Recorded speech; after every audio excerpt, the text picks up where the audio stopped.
গতকাল হাসনাত আব্দুল্লাহর উপরে আক্রমণ হয়েছে।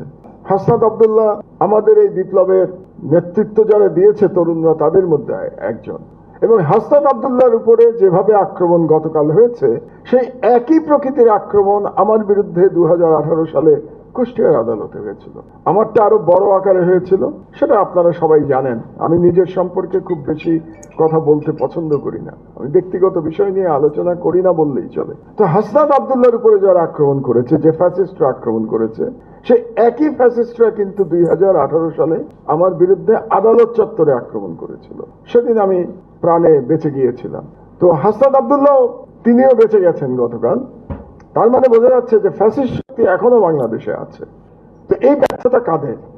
যে সেদিন যে আক্রমণ হয়েছিল আমার উপরে 2018 সালে, সেই আক্রমণের প্রধান নির্দেশদাতা কে ছিলেন? তিনি ছিলেন স্বয়ং শেখ হাসিনা।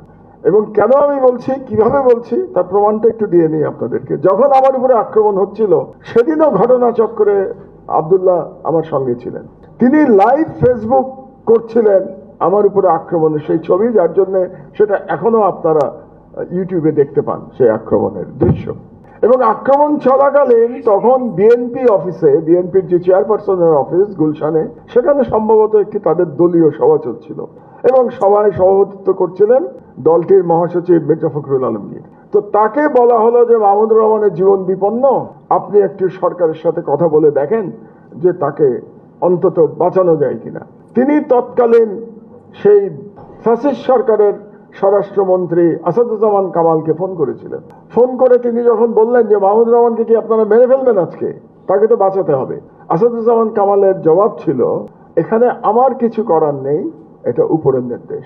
তার মানে হচ্ছে আসাদুজ্জামান কামাল, যিনি ফ্যাসিস্ট সরকারের মন্ত্রী ছিলেন, তিনি স্বীকার করে দিচ্ছেন যে আমার উপরে আক্রমণের নির্দেশদাতা ছিল স্বয়ং শেখ হাসিনা, কাজেই সেখানে আসাদুজ্জামান কামালের কিছু করার নাই। দ্বিতীয় আরেকটা অভিজ্ঞতার কথা বলি আপনাদের জানার জন্য, কারণ ফ্যাসিস্ট শেখ হাসিনার চেহারা চরিত্র জাতি বোঝা উচিত। আমার ধারণা জাতির সব অংশ এখনো বোঝে নাই, যে কারণে আমরা এখনো বক্তব্য দিতে গিয়ে শেখ হাসিনার আমলের সাথে অন্য আমলের তুলনা করি।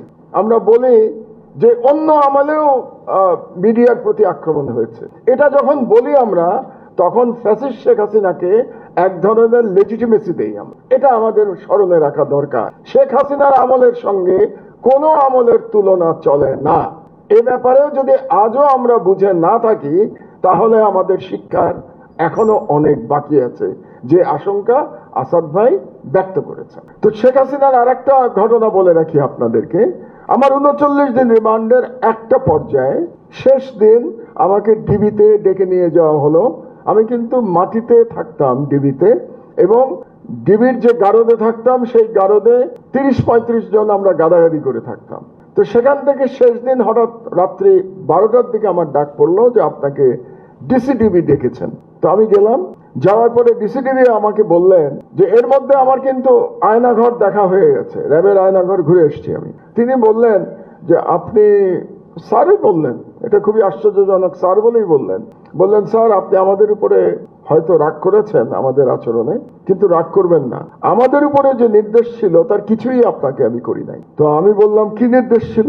তখন বললেন যে স্বয়ং শেখ হাসিনা জানতে চেয়েছেন যে আমাদের একটা বিশেষ চেয়ার আছে, যেই চেয়ারে খুব দ্রুত ঘোরানো হলে মানুষ বমি করতে করতে অজ্ঞান হয়ে যায়, কারণ এটা এত বেশি আরপিএম এ এই চেয়ার ঘোরে যে ওই চেয়ারে আপনি নরমাল থাকতে পারবেন না, কিছুক্ষণ পরে আপনি বমি করা শুরু করবেন। শেখ হাসিনা জানতে চেয়েছেন সরাসরি যে আমাকে ওই চেয়ারে ঘোরানো হয়েছে কিনা। এই হচ্ছে শেখ হাসিনার চরিত্র। আমরা যদি শেখ হাসিনার চরিত্র সম্পর্কে এবং ওই সরকারের চরিত্র সম্পর্কে কোনো ভুল ধারণার মধ্যে থাকি, সেই ধারণা এখনো মিটে যাওয়া উচিত।